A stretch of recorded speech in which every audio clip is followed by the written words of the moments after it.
Papa Dudu. Isa pong magandang araw sa inyo at sa mga kabarangay natin sa Barangay LS. Masaya talaga ang feeling kong makapagsulat sa inyo. Solid fan ako ng programa ninyong Barangay Love Stories na siyang inaabangan ko tuwing tanghalian. Kapag nakikinig nga ako'y nababalikan ko rin ang naging buhay ko. Naalala ko rin ang ilan sa mga pinagdaanan ko. Lalo na ang mga naranasan ko na masaya sa aking pakiramdam. Siya nga pala, Papa Dudut, ako po si Catalina, 65 anyos at tubong Nueva Ecija. Noong nasa tamang edad na ako ay lumuwas ako ng Maynila para makipagsapalaran at maghanap buhay. Taong 1977 ay nagsimula akong magtrabaho. Pumasok po ako noon sa isang tindahan ng school and office supplies at nakapwesto ito sa isang kilalang kalsada, ang tinatawag noong araw na Avenida. Ito'y isang karanasan na tuwing naaalala ko ay napupuno ang puso ko ng kapayapaan na may halo ring kaligayahan at pasasalamat. Naalala ko pa rin ang unang beses na nakilala ko ang mga naging katrabaho ko. Ang may-ari ng tindahan na si Manuel at ang bisor na si Teresa. Nakilala ko sila sa job interview ko sa tindahan, Papa Dudut.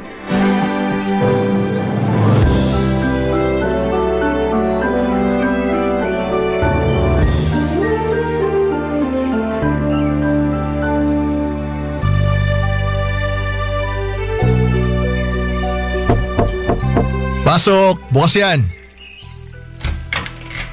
Magandang umaga po. Kayo po ba si Sir Manuel? Oo, ako nga. Ikaw ba si Catalina?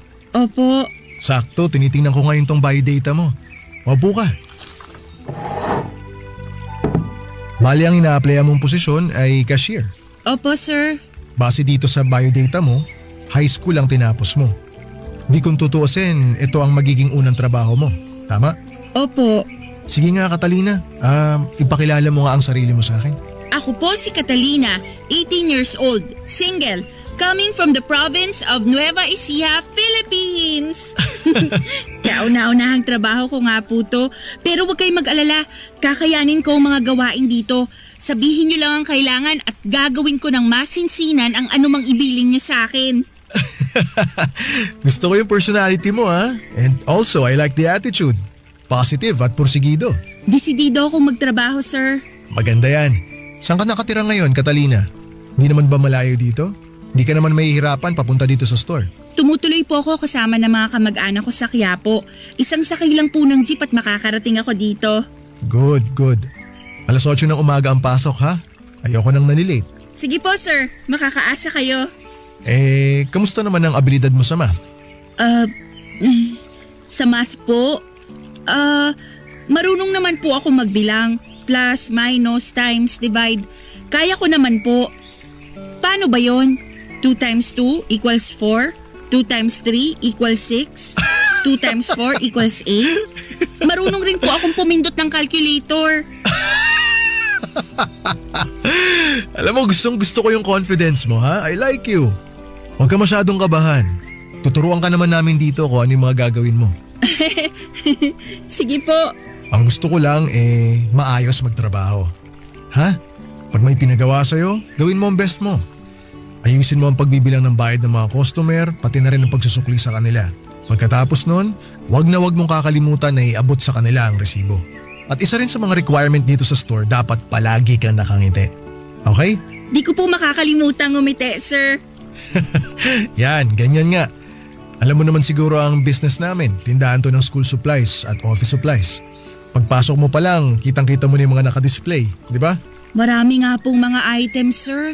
Sari-saring ballpen, libro at kagamitan sa eskwela. Ngayon lang ako nakakita ng sobrang daming disenyo ng notebook. Mas busy dito kapag peak season, yung bang kagaya ng petsa ng enrollment, mga ganyan. Maraming bumibili ng mga gamit para sa school. Sobrang matao dito kapag gano'n napupuno ang store. Madalas, hectic at busy talaga lalo na kapag marami na silang nakapila sa harapan mo. Maganda sa business pero nakaka-stress pa rin pag nagdagsaan ng mga customer. Naku, ganun po ba? O paano yan, Catalina, kapag nakaka-stress na? Kaya mo bang magtrabaho under pressure? Don't worry, matagal pa to. By then, I'm sure, magagamay mo na yung trabaho mo. Sabi mo nga kanina, kakayanin mo. Yes sir, kaya ko yun. At tulad nga rin na nabanggit ko kanina, ituturo naman namin sa'yo kung ano yung mga gagawin mo, Catalina.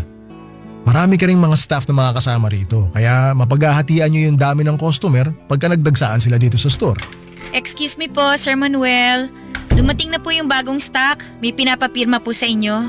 Okay, Teresa, salamat. Pupuntahan ko na. Ay, nga pala, ipapakilala kita sa bago nating katrabaho. Teresa, ito nga pala si Catalina. Catalina, si Teresa. Hi Catalina, nice to meet you. Hi din po ma'am. Ako po ba ang bago niyong katrabaho? Ibig bong sabihin, tanggap na ako? Sa tingin ko naman, kakayanin mo yung trabaho dito kaya tanggap ka na. Ay, Teresa nga pala, pakigabayan na lang tong si Catalina ha. Ikaw na mag-train sa kanya. Okay sir, ako pong bahala sa kanya. Salamat po sa tiwala niyo, Sir Manuel. Makakaasa po kayo sa akin. O Catalina, magkita tayo sa Lunes. Pero huwag mong kakalimutan yung sinabi mo kanina ha, na kakayanin mo.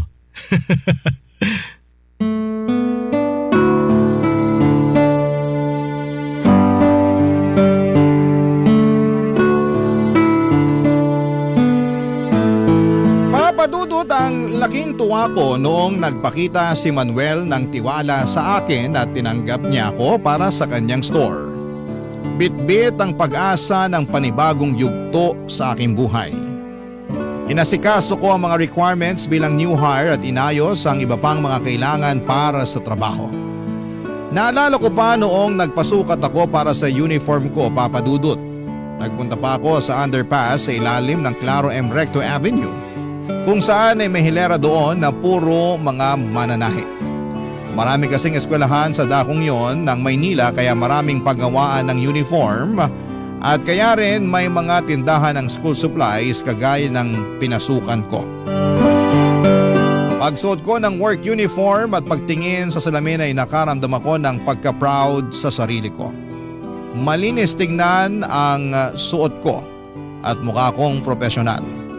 Nabuo ang pakiramdam na nasa Maynila na talaga ako at may marangal akong hanap buhay dito.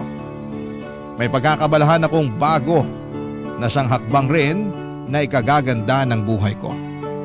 Dumating ang unang araw ng pagpasok ko sa tindahan, Papadudot. Sinalubong ako ng itinakda na gagabay sa akin sa trabaho na si Teresa. Sa pagkakaabalay, mabilis na lumipas ang oras hanggang sa hindi ko namalayang lunch break na pala. Magkasabay kaming magkakatrabaho na kumain habang katabi ko si Teresa na siyang kakwentuhan ko, Papadudot.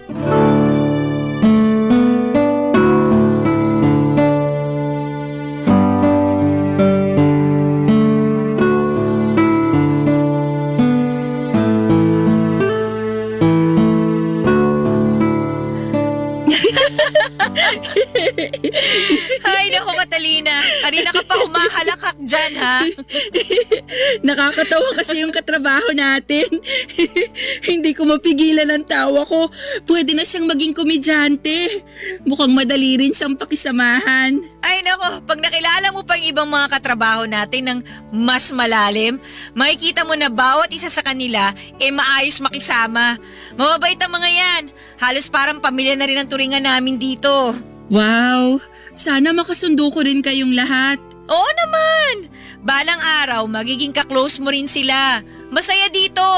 Tipong kahit ang daming ginagawa sa maghapon, hindi ko ramdam yung pagod kasi yung pakikisama namin, grabe! Kaya nga ako nagtagal ng 3 years dito At sa tingin ko, mananatili pa ako dito. 3 taon ka na pala dito, Teresa. Matagal-tagal ka na rin pala sa store. Okay naman kasi magtrabaho dito. Nagkakasundo kami magkakatrabaho dito. Kaya talagang magaan sa pakiramdam kahit na ang daming stress. Tsaka si Sir Manuel, naku, maayos siyang boss. Stricto pero talagang down to earth. Madaling lapitan kapag may tanong ka. Nakikinig siya. Tutulungan ka pag resolbahin ang problema mo. Unang tingin ko sa kanya, ang tapang ng itsura niya. Tipong pag gumawa ka ng pagkakamali, dapat humanda ka sa sasabihin niya dahil paprangkahin ka talaga niya. Kahit masasaktan ka, sasabihin niya. Huwag kang matakot kay Sir Manuel. Lahat ng inuutos niya para sa ikaayos ng story yun. Curious lang ako, paano siya kung magalit? Nakita mo na ba? Ang tanong, nagagalit nga ba siya? Naku, hindi ko pa nakita magalit yun si Sir Manuel kasi palagi siyang kalma kapag kinakausap kami. Kahit isang beses? Nai-stress naman siya, oo. Lalo kapag peak season tsaka tambak talaga yung mga asikasuhin. Pero sa nakita ko kay Sir, palagi siyang mahinahon sa amin. Sa bagay, di naman din namin kasi siya sinusuway eh. Sa sinabi mong yan, nakahinga ako ng maluwag-luwag. Aayusin ko ang trabaho ko para walang masabi si Sir. Ang laki nga ng pasasalamat ko kasi nakapagtrabaho ako kay Sir Manuel. Maayos din magpasahod yon. Tapos patas pang makitungo sa mga trabahante niya. Sakto din lang ang trabahong pinapagawa niya. At mas maraming araw ang kalma kaysa sa stress. Kaya ikaw Catalina, galingan mo. Para after 6 months, pagkatapos ng probationary status mo, gawin kang permanenteng empleyado ni Sir. Dahil para sa akin, ito yung tipo ng trabaho na nako talagang hindi mo pakakawalan. Mukhang maganda nga talaga ang pamamalakad dito para magsabi ka ng ganyan. Mukhang mataas ang tingin mo sa kanya at may respeto talaga. Masasabi mong ganun nga. Mataas ang respeto namin sa kanya dahil may respeto rin siya kung makitungo sa amin. Para nga rin tumatayo siyang tatay-tatayan nyo. Siguro bilang tatay sa sarili niyang pamilya, mahigpit siyang dumidisiplina sa mga anak. Pero sa kabila nun, responsable siya sa pamilya at mapagmahal. Yun ang sa tingin ko. Alam mo, sasabihin ko sa'yo, wala pang ang asawa yan si Sir. Hala, di pa siya nag-aasawa? Binata pa pala siya at wala pang sariling pamilya? Mukhang malapit na siyang mag-50 anyos. Dumarami na ang puting buhok sa anit niya. Malapit na nga kami magdasal ng nobena para mahanap na niya yung babaeng pakakasalan niya eh. Mukhang may matinding pangangailangan na para dito, Ma'am Teresa. Ay, siya nga pala. Huwag mo na akong tawaging ma'am ha. Teresa na lang. Teresa tawag mo sa akin. Pangalan ko rin lang naman ang tawag nila sa akin dito eh. Di naman nalalayo yung posisyon natin dito. Halos kakapromote nga lang sa akin bilang supervisor. Parang kailan lang nung ka-share din ako, kagaya mo. Sige, Ma'am Tere. Ay, Teresa pala. Ayan, tama. Pakiramdam ko magkakasundo talaga tayo. O siya, iligpit na natin itong mga pinagkainan natin. Balikan tayo sa trabaho ha. Ituturo ko sa iyo ang inventory at kung paano hahanapin yung mga presyo ng items. Tara!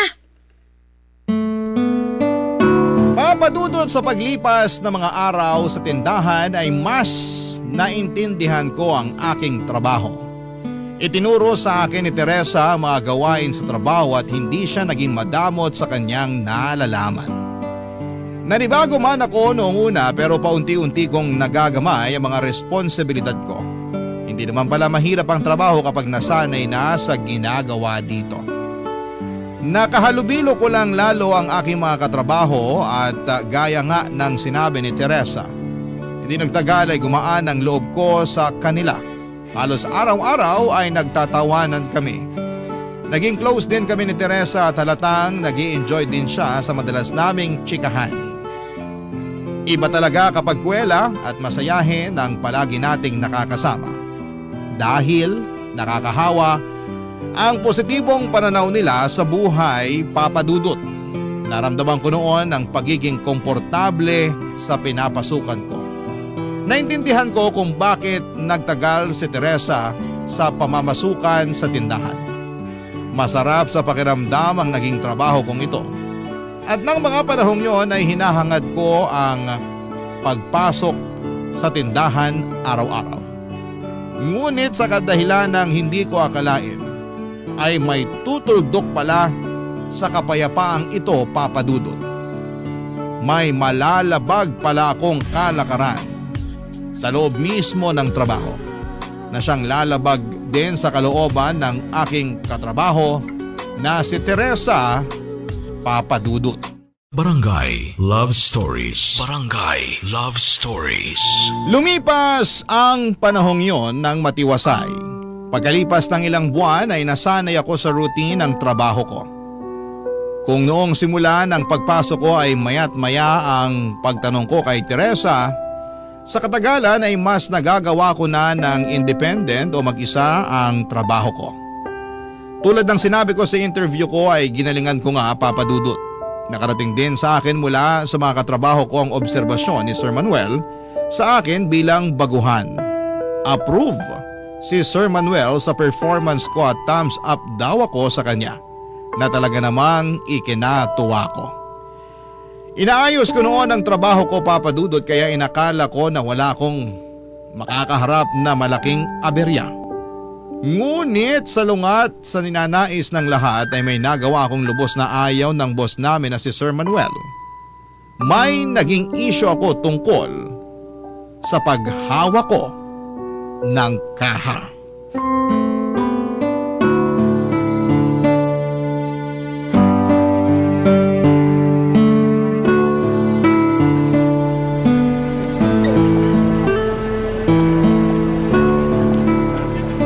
Maraming salamat po sa pagbili nyo, sir.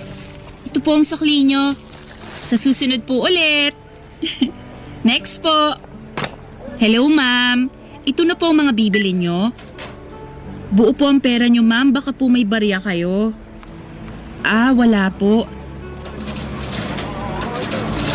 Naku, sandali lang po, ma'am, ha. Kulang po yung panukli ko dito. Babalikan po kita. Paano kayang gagawin ko? Ako lang ang kahera ngayon dahil absent ang kasama ko. Bakante pa nga ang pwesto niya. Ay, alam ko na. Kukuha na lang ako ng panukli sa kaha niya. Di kasi nagbubukas ang kaha pag walang naibebenta. Dapat kasi may pinapunch muna na item saka kusang magbubukas to. Pero naalala ko may tinuro sa akin si Teresa eh. May pipindutin lang dito para mabuksan ang kaha. Saan nga pa yun? Ito na nga. Ito ang hinahanap ko. Ayan! Kukuha na ako ng kulang na panukli. Ito na po ang sukli niyo, ma'am. Maraming salamat po sa uulitin. Ay, sa wakas naubos din ang customer. Ako na lang ulit ang mag-isa sa counter ngayon. Catalina. Hi Sir Manuel. Iwan mo na muna yung kaha. Kausapin kita sandali. May tatanong lang ako sa'yo. Ano po yun, sir? Nakita ko na nanggaling ka sa kabilang counter Opo, sir. Bakit ka nanggaling doon? Ano po kasi, sir? Buo po kasi yung perang pinambayad nung kabibili lang. Pagtingin ko po sa kaha ko, kulang na po ang nandito para masuklian siya. O tapos? Naisip ko baka may sapat na barya sa kabilang kaha. Kaya ka pumunta sa kabilang kaha kasi walang tao doon. Opo. O pagbalik mo sa pwesto mo, nasuklihan mo yung customer. Opo. Gusto ko lang na malinaw ang pagkakaunawa ko, Catalina. Ha? Nakakuha ka ba ng panukli sa kabilang kaha? Opo, sir. Paano? Nabuksan mo yung kabilang kaha? Nabuksan ko po, sir. Bakit po? May problema po ba? Paano mo mabubuksan yun? Hindi naman pumasok yung kahera na dapat nakapwesto dun sa kabilang kaha. Hindi nabubuksan ang kaha ng basta-basta. Sino nagturo sa'yo kung paano buksan yun? Si Teresa po, sir. Sabi niya po sa akin, pag pinindot sa kaha ang may nakasulat na no sale, magbubukas to kahit wala pang nakapunch na item. Naalala ko yon kaya nakakuha ko dun ng panukli. Si Teresa nagturo sa'yo? Ay, Catalina, hindi mo ba alam na bawal buksan ang kaha kapag walang benta? Ha? Bawal po? Hindi mo ba alam na mahigpit kong ipinagbabawal na mabuksan ang kaha na nakatoka sa ibang tao? Lalo na kapag walang pahintulot galing sa akin. Hindi ko po alam, Sir Manuel. Hindi ko po alam na bawal ang ginawa ko. Akala ko po ayos lang dahil sakto lang po ang kinuha ko para may panukli sa customer. Wala na po akong kinuhang sobra pa, sir. Bilang kasi yung perang nasa bawat kaha, Catalina. Paano pag nagkulang yung pera tulad ng ginawa mo kanina? Kumuha ka ng pera sa kabilang kaha, ipinanukli mo. Paano pag nakalimutan mong ibalik yung perang kinuha mo sa kaha? Bilang nga yung pera. O sino sisisihin ko? Siyempre yung huling tao na gumamit ng kaha. Hindi ba? Di ba pinaalala sa'yo ni Teresa na bawal yung ginawa mo? Hindi ko po maalala, sir. Teresa! Halika nga rito sandali! Sir, tawag niyo po ako? Nagbukas tong si Catalina ng kaha na hindi naka-assign sa kanya. Ikaw daw ang nagturo sa kanya kung paano buksan ang kaha na wala pang benta. Pero sinabi mo ba sa kanya na bawal magbukas ng kaha na nakatoka sa ibang tao? Ano po? Catalina, hindi ko ba pinaalala sa'yo yun? O ngayon Catalina, uulitin ko yung tanong. Alam mo ba na bawal buksan ng kahang nakatoka sa iba? Akala ko po pwede dahil may dahilan naman po ako. Kumuha lang po ako ng panukli sa kabilang kaha dahil nagkulang po ako sa barya. Sapat lang po ang kinuha ko para may panukli. Hindi ko rin po naisip na magpaalam muna sa inyo. Sorry po talaga Sir Manuel. Hindi ko na po uulitin to. Alam mo Teresa, sa tingin ko nakalimutan mong ipaalala sa kanya yung bagay na yun eh. Dapat alam din ni Catalina lahat ng mga proseso natin dito. Lalo na sa paghahawak ng pera. Buti na lang nakita ko na kumuha siya ng pera dun sa kaha. Paano ko nakalimutan yun? E di nagkagulo na. Sir Manuel, kung nandito pa ako kanina kasama si Catalina, mapapaalala ko po yun sa kanya. Siguro palaging nangyayari yan ano. Hindi ko lang alam kasi hindi ko pa nakikita. Uulitin ko Teresa ha, mahigpit kong ipinagbabawal yung ganong gawain. Huwag mo kalimutan na ibahagi yan sa lahat ng staff natin.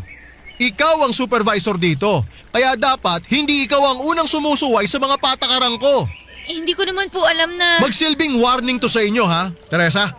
At siguraduhin mo na alam ni Catalina lahat ng mga patakaran natin dito. Ayoko nang mauulit to. Naiintindihan nyo? Opo, sir.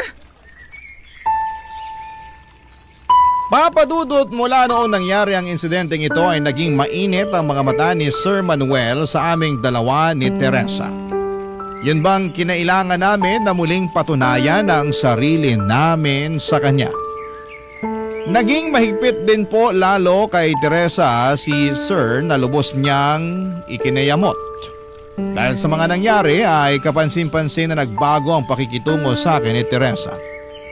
Nasa punto na iniiwasan niya ako kapag nagkakasalubong kami sa tindahan.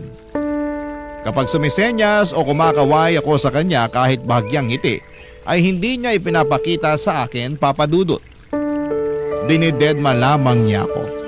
Hindi na rin siya noon tumatabi sa akin para magkasabay na kumain tuwing tanghalian.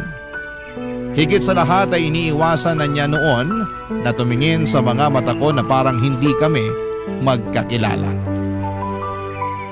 May pinagawa sa amin noon sa trabaho at kaming dalawa ni Teresa ang inutusan dito. Ito ang naging pagkakataon ko, Papadudot, para makausap si Teresa ng masinsinan.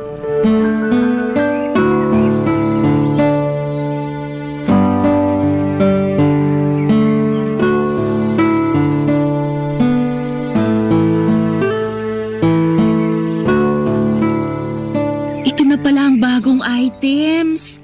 Mag-shelving na tayo, Teresa. Ilalabas ko na mula sa kahon ng items. Iligpit na natin at i-display ang mga bagong produkto. Ang gaganda pala nitong mga panulat. Sari-sari ang makukulay na disenyo. Sigurado akong papatok to sa mga bata. Tignan mo, Teresa, oh. May naka-imprenta pa dito na usong cartoons ngayon. Ayaw mo bang tignan? Siguro hindi ka interesado. Saan to ilalagay? Ha? Ano, dyan lang. Kasama ng mga ballpen. Sige, Teresa. Tama bang pagkakalagay ko, Teresa? Nilagay ko mga lapis sa tabi ng mga ballpen. Ayos ba to? Ayos na yan. Ayusin ko na lang mamaya pag mag-isa na lang ako dito. Ako na lang mag-aayos, Teresa. Para hindi ka na mahirapan. Maganda na bang pagkakaayos ko sa mga lapis? Ay, ako na sabing bahala dyan eh. Pabukas na lang ng mga kahon. Sige, Teresa. May gusto akong ikwento sa'yo, Teresa. Matatawa ka. Gusto mong pakinggan? Ay, parang hindi ka pa rin interesado. Ayan, tapos ko nang i-display ang mga kailangan. Ayos! Teresa, nagsishelving ka pa rin. Mukhang marami ka pang kailangang i-display ah. Gusto mo tulungan kita? Hindi na, kaya ko na to. Sige, ibabalik ko na lang ang mga sobrang items sa stockroom. Teresa, gusto mong isabay ko na yung mga gamit mo? Ano ba, Catalina? Ha? Bakit? May nasabi ba ako? Ang kulit mo kasi! Papansin ka masyado. Huwag ka nga. Gusto lang naman kitang tulungan. Pues hindi ko kailangan ng tulong mo. Ba't ba ang init ng ulo mo, Teresa? May nangyari ba? May kinaiinisan ka ba? Di ba halata? Hindi ko alam. Aba, isipin mo. Anong kinaiinisan mo? Hina naman ang kukote mo. Ispelingin ko na para sa'yo ha. Hindi ano, kundi sino. Sino? Sinong pinanggigigilan mo? Hindi ako makapaniwalang hindi mo pa rin makuha. Ang pangalan niya ay nagsisimula sa letter C. Letter C? Wala naman tayong ibang katrabahong may pangalang nagsisimula sa letter C. Maliban sa… Teka. Oh, ano? Kilala mo na kung sino? Ako? Ako lang dito ang may pangalan na letter C nagsisimula. Tumpak! Nakuha mo! Ang tagal rumihistro ha? Oh, ikaw ang problema ko, no? Bakit naman? Anong ginawa ko sa'yo? Hindi mo na ba maalala? Kung hindi dahil sa'yo, hindi ako mapapagalitan ni Sir Manuel. Sa tagal ko dito, ngayon lang ako pinag-initan ni Sir. Ngayon ko lang nakitang magalit siya. Tapos sa akin pa talaga niya binuntong yung iritan niya at pagka-istrikto niya. Kaya eto, bawat kibot ko ngayon, minamanmanan pa rin niya.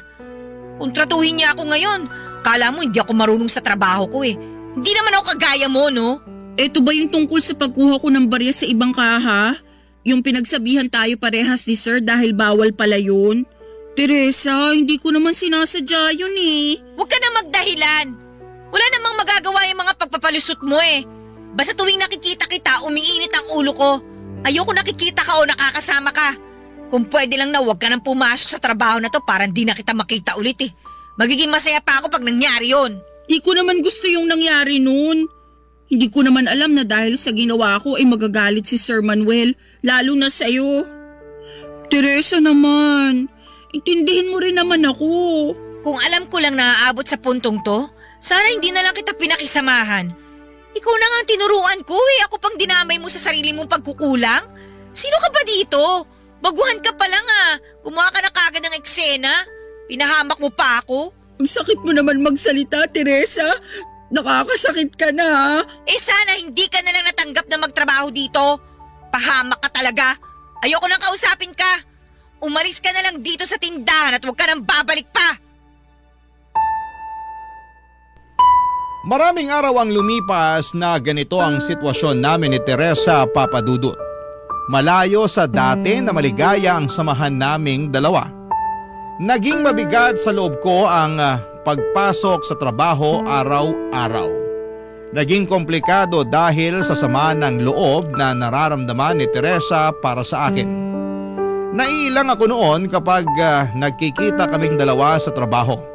Yung bang magkasama nga kami pero palagi siyang nagpapanggap na wala ako doon. Pakiramdam ko noon, Papa Dudut, ay nagkaaway kami at hindi na magbabati. Pakiramdam ko ay meron akong kaaway na pilit kong kinasasalamuha dahil nasa iisang trabaho kami samantalang ayaw naman niya na nandun ako. Kapag nasa tindahan ako, Papa Dudut, ay ang bigat-bigat ng feeling ko dahil sa kanya. Hindi ko na alam noon ang gagawin ko, Papa Dudut. Barangay Love Stories. Barangay Love Stories.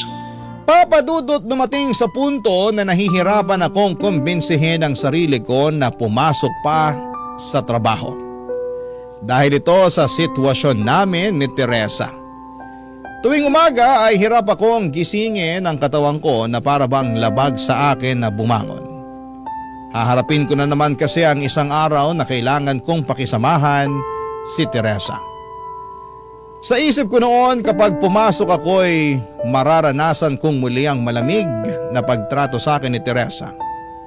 Masakit sa kalooban ko ito, Papa Dudut. Madalas sa pag-uwi ko mula sa trabaho ay wala ako sa wisyo na nasasabayan ng pag-iyak ko bago matulog. Sumagi sa isip ko, Papa Dudut, na sumuko na lamang at maghanap ng ibang trabaho para hindi na muling makasalimuha pa ang isang taong ayaw naman po sa akin. Pero alam mo, Papa Dudut, may pakiramdam ako noon na ito'y pagtatampo lamang ni Teresa. May bahagi sa akin na naniniwalang lilipas din po ito. Naguguluhan ako noon paano nga ba re-resolbahin ang problema ko. Ang tanging ninanais ko lamang noon ay ang magkaayos kami ni Teresa at buong puso ko itong hinangad, Papa Dudut. Nagpasya ako na hindi maaari magtagal ang ganitong sitwasyon naming dalawa. Nag-isip ako ng paraan upang maresolba ang aming pag-aaway, Papa Dudut.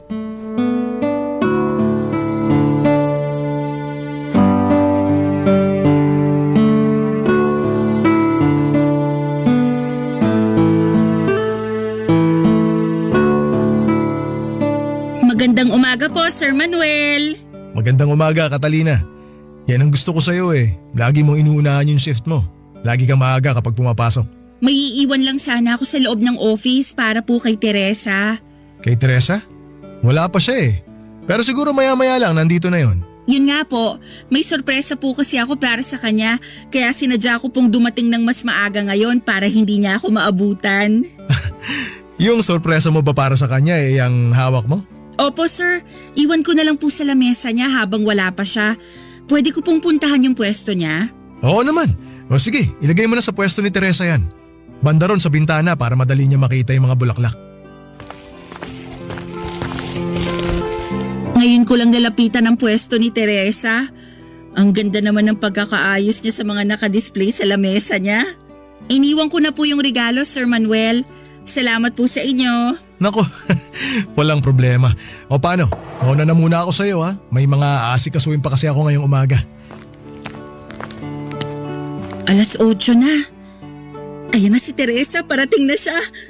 Papasok na siya sa loob ng office. Oh, ano to? Catalina, ano tong iniwan mo sa pwesto ko?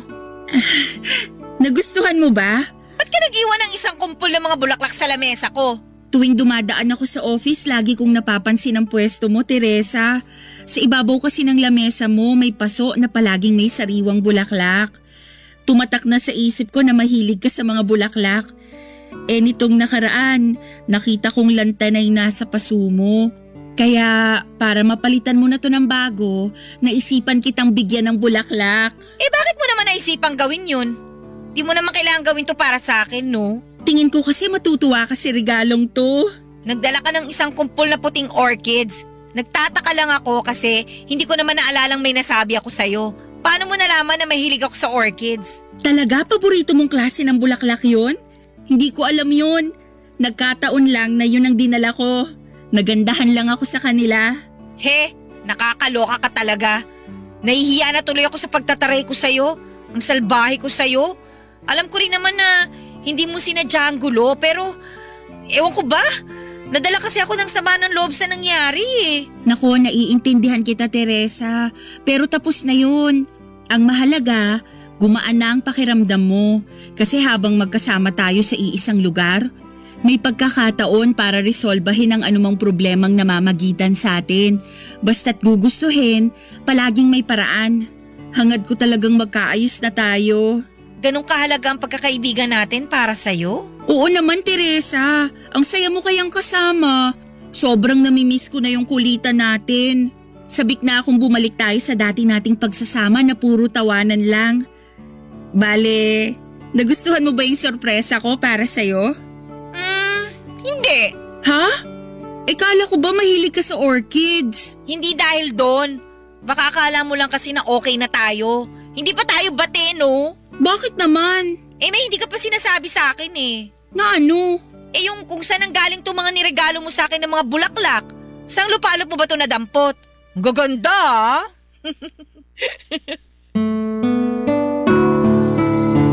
Papa Dudut, kinakatuwa kong sabihin sa iyo na mula noon ay nagbati na kami ni Teresa. Muli ay pinapansin na niya ako at nag-uusap na kami ng kagaya ng dati at nagbibiruan ulit kami na parang noong dati. Pinatawad niya ang pagkakamaling nagawa ko sa kanya. Kinalimutan na namin ito at napalitan po ito ng puro masasayang alaala sa aming dalawa. Bumalik ang gana ko sa pagpasok sa trabaho dahil muling nagkaroon ng kapayapaan sa loob ng tindahan. Nakita rin ng mga katrabaho namin ang pagbati namin ni Teresa at masaya sila para sa amin. Pakiramdam ko na mula noong nagbati uli kami ni Teresa ay naging mas close pa kami kesa sa dati. Mas nagkwekwento na siya sa akin ng mga personal na kaganapan sa buhay niya. Alam daw niya mapagkakatiwalaan niya ako at ipinakilala pa niya sa akin ang kanyang naging nobyo. Sinong mag-aakalang mula sa pagtataray sa akin ni Teresa ay mauwi sa pag-i-invite niya sa akin sa kasal nilang dalawa. Siyempre Papa Dudut, hindi ko pala lagpasin yon. Kasama mga katrabaho namin ay dumalo kami sa espesyal na okasyon ng matalikong kaibigan na si Teresa, Papa Dudut.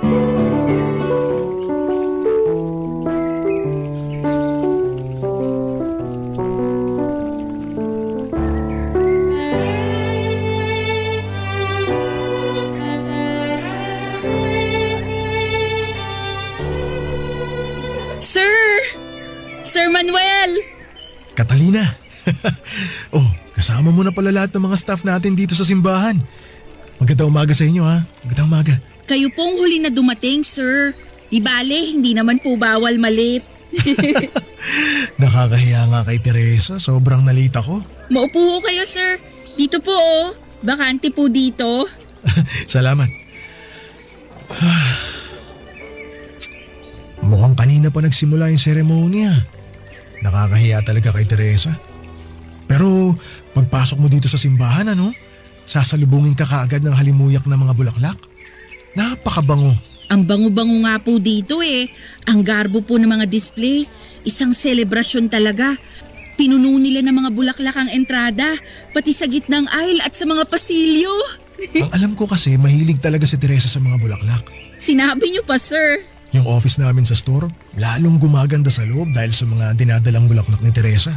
Ang elegante nila pagka naiayos mo na. Pansin ko na kapag stressed ako, titingin ako sa mga bulaklak na inayos niya. Unti-unti na akong kumakalma. Ganyan din po ako, sir. Iba po talaga ang nagagawa ng likha ng kalikasan para sa atin. Nakakagaan sa pakiramdam ang presensya ng mga halaman. Sangayon ako dyan. Balita ko, nagtampo daw sa'yo si Teresa dati Natatandaan ko, binigyan mo siya ng isang bouquet ng mga bulaklak. Yun yung sorpresa mo, di ba? Nung maaga kang pumasok nung minsan. Opo, sir. Kaya siguro nagkabati kay ni Teresa. Akalain mo, nakatulong ang kalikasan sa pag-aayos niyong dalawa. Naimbitahan ka pa sa kasal niya. Malaking pasasalamat ko po na nagkabati kami ni Teresa. Alam niyo, sir, mahirap po kasi ang magkaroon ng alitan sa kahit na sino. Ginusto ko talagang magkaayos kaming dalawa. Buti na lang lumambot po ang puso niya sa tulong ng mga bulaklak na binigay ko sa kanya. Eto sasabihin ko sa'yo, mula nung magkaayos kayo, hindi lang kayong dalawa ang nakahinga ulit ng maluwag noon. Pati kaming mga kasama ninyo. Nakakatuwa talaga na naisip mo na bigyan siya ng bulaklak. Nahuli mo yung kiliti ni Teresa. Siyempre, para peace ang lahat. Ayan na, you may kiss the bride na raw.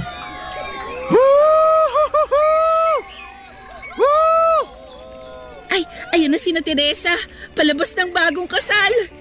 Salubungin na natin sila sa bungad ng simbahan, sir. Alam mo sakto, eto may dala akong kahon. Puno to ng konfeti. Aba, pinaghandaan niyo talaga ang kasal na to, Sir Manuel Ano pong laman nito? Ano to? Bali mga punit-punit ng papel to galing sa office. Basura na sana may silbi pa pala. Kaya dinala ko na. Pagdating ng bagong kasal, ibuhos natin to sa kanila. Yan, tama-tama. Palapit na sila dito. Okay, 1, 2, 3. Congratulations, Teresa! Teresa, congratulations sa inyong dalawa. Kasal na ako, guys! Ibabato ko na tong bouquet na hawak ko, ha? Kung sinong sumalo nito, siyang susunod na ikakasal. Catalina, saluhin mo, ha? Sige, Teresa, ready na ako. Okay, 1, 2, 3! Ay! Oy, ano ba? Hindi mo nasalo, Catalina. Kanino napunta? Saan nga ba napunta ang bouquet? Ayun pala, Sir, na kay Sir Manuel. Tatahanin na yan, sir! Kayo na po ang susunod na ikakasal niyan, sir. Sana nga.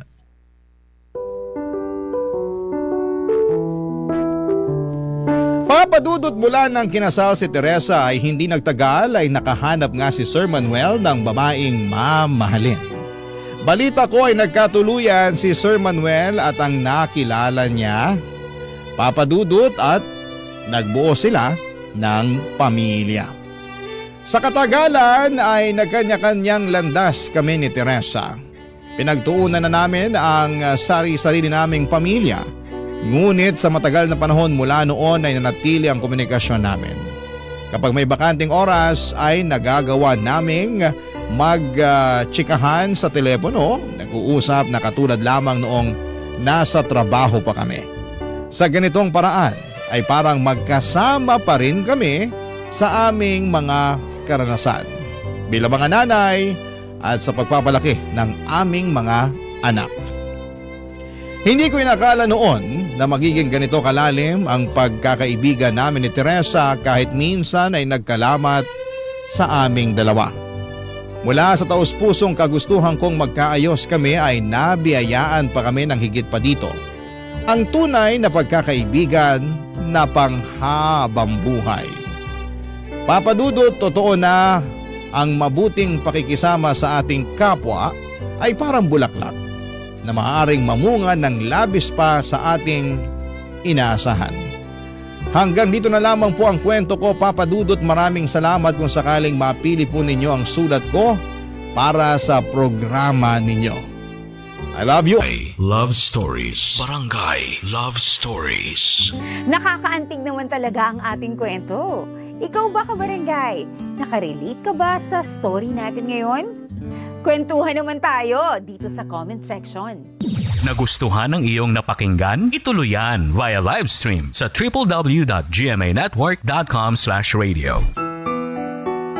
Barangay LS 97.1